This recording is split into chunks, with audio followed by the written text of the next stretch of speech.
Hot News ukaba ariyo ukomeje gutega amatwi, icyo tugusaba ni ukureba hasi ahanditse subscribe ukabasha kugenda ukandaho kugira ngo amakuru yacu akugereho umunsi ku munsi. Kayonza abagabo babiri barindaga depo y'inzoga bishwe batewe ibyuma. Dutangira amakuru yacu rero tugiye kugaruka ku iyi nkuru y'abagabo bishwe mu karere ka Kayonza batewe ibyuma, dore ko tunagufitiye indi nkuru y'umugabo washakishwaga cyane wasize akoze ibyaha muri jenoside yakorewe abatutsi uje gutabwa muri yombi, akaba yafatiwe mu gihugu cya Afurika y'Epfo. We icyo tugusaba ni ukukomeza ukabana natwe kugira ngo n'iyi nkuru ize kukugeraho mu kanya gatoya. Inzego z'umutekano mu karere ka Kayonza zatangiye iperereza ku bantu bataramenyekana bishe bateye ibyuma abagabo babiri barindaga ahari depo ya Bralirwa iri mu mujyi rwagati hazwi nko kwa Budeyi Jean Bosco usanzwe ahagarariye Bralirwa muri aka karere ka Kayonza.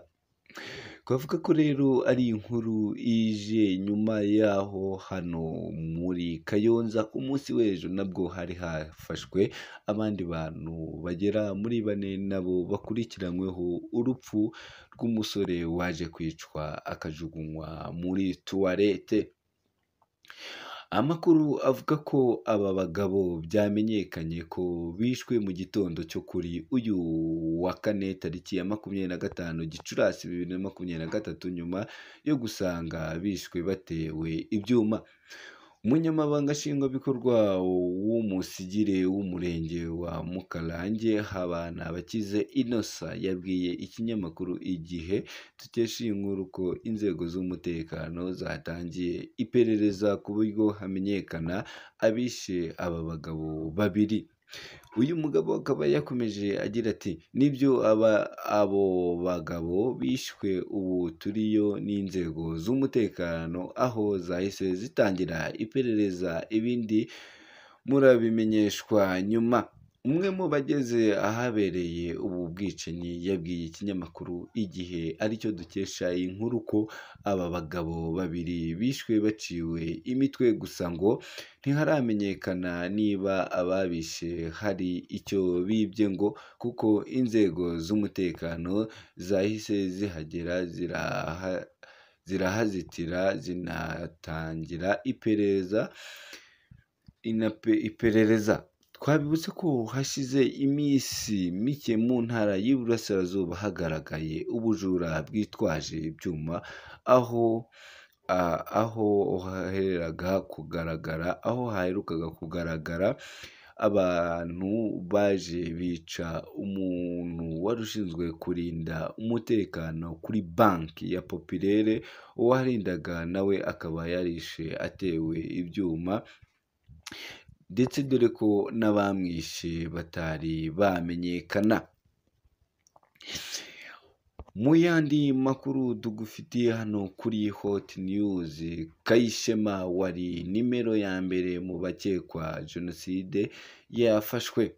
Fulgence Kayishema wari nimero ya mbere mu bashakishwaga ku ruhare muri jenoside yakorewe abatutsi yafatiwe muri Afurika y'Epfo nyuma y'igihe kinini yihisha ubutabera.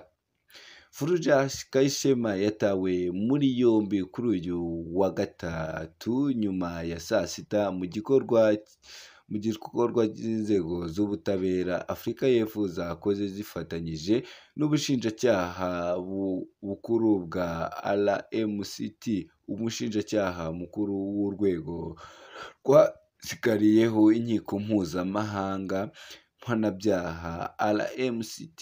Serge Blizmit yatangaje ko uyu mugabo yari amaze imyaka irenga 20 yihisha ubu butabera. Uyu mugabo akaba yakomeje atangaza ati itabwa muri yombi rye rigamije ko nibura yongera akurikiranwa n'inkiko ku byaha akekwaho Kayishema Fulgence yari umupolisi muri komine Kivumu muri perefegitura ya Kibuye. Abamuzi bamugaragaza nk'umuntu wagize uruhare mu bwicanyi bwakorewe Abatutsi muri Kiliziya y'Inyange. Fulgence Kayishema wari umupolisi niwe wafatanyije n'umupadiri wayoboraga Kiliziya y'Inyange mu kwica Abatutsi benshi bari bahahungiye. Kayishema yayoboye ingabo n'interahamwe zitera Kiliziya ayijugunyaho na za grenade ndetse zitwaza imirambo ziri gutsemba Abatutsi. Byaje kurangira abarenga 200,000 bari bahunziye hano kuri Kiliziya baza kuhasiga ubuzima. K'ubu ngubu rero uyu Kayishema akaba nawe yaje gutabwa muri yombi aho akurikiranyweho ibi byaha bya jenoside, dore ko iki cyaha cya jenoside kiri mu byaha bidasaza. Twavuga ko rero ari inkuru yaje kujya hanze, dore ko uyu mugabo yari yaramaze kugenda yihisha. Naho mu yandi makuru tugufitiye, Nyaruguru miliyoni 6 z'amanyarwanda zinjiye mu baturage babikesha ubuhinzi bw'icyaha. Abaturage b'akarere ka Nyaruguru by'umwihariko abahinzi b'icyayi bavuga ko amafaranga bakura mu buhinzi bw'icyayi akomeje kubahindurira ubuzima mu iterambere ry'ubukungu n'imibereho. Imibare itangwa n'ubuyobozi bw'akarere igaragaza ko amafaranga iki gihingwa cyinjiza mu baturage ku mwaka agera kuri miliyoni 6 ndetse na 200,000 bivuye kuri miliyoni 4 mu mwaka ushize. Muri uyu mwaka w'ingengo y'imari akarere ka Nyaruguru kari kihaye ingengo yo kongera hegitari 400 ku buso buhinzemo icyayi, ariko bitewe n'icyizere abashoramari n'abaturage b'akarere bafitiye iki gihingwa, uyu muhigo karawurengeje gatera hegitari 651, bituma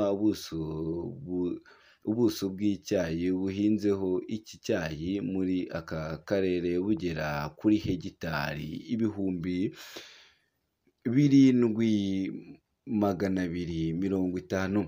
Ubwiyongere bw'ubuso buhinzeho iki cyayi bugendana n'ubwiyongere bw'inganda zigitunganya, kuko kugeza ubu hari inganda 18 ziri mu gihugu, eshatu ziri muri Nyaruguru. Inganda zo muri Nyaruguru zitunganya toni zirenga 6,000 z'icyayi cy'amajyane. Izi nganda 600 zikaba zitunganya icyayi ku mwaka. Izo nganda ni Mata Tea Company Limited, Shari na Kivu Factory na Muganza Kivu Factory. Gusa hari izindi 2 ziri kubakwa zirimo uruzatangira gukora muri uyu mwaka wa 2023. Ubuyobozi bw'uruganda rw'icyayi rwa Mata, Joseph Barayagwiza, yabwiye ikinyamakuru Igihe ko uruganda rwatangiye muri 1976 ari urwa leta ruza kwegurirwa abikorera muri 2010. Magingo aya rutunganya icyayi gihinze ku buso bwa hegitari 1,226 zirimo 600